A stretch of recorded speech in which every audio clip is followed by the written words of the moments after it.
طبعا طبقنا اليوم بيتزا الأطراف، بيتزا أطراف الجبن بخلطة أبو عاكف السرية. تابعوا الطريقة وتحياتي لكم.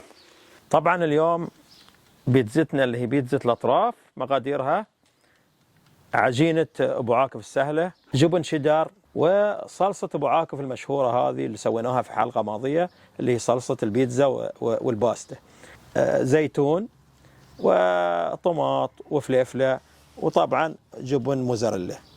نجيب ورق زبدة لأن احنا بنسوي في الخبازة، نحط طبعا عليها اللي هو الطحين. طبعا ناخذ العجينة نحطها على طبعا نرقها كذا، نحط عليها شوية طحين. ناخذ الجبن الشيدر، دوران البيتزا، وبعدين بطريقة نحاول نغطي الجبن، نحاول نضغط عليها في الجنوب كذا الحق نخفي الجبن شوي كذا.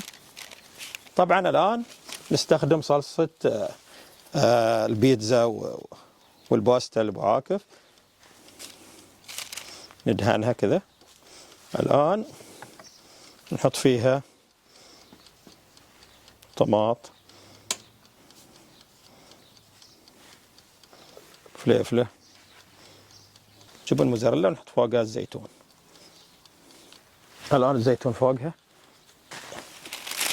وناخذ البيتزا الأطراف ونحطها في الخبازة ونستناها تستوي. وعوافي علينا وعليكم.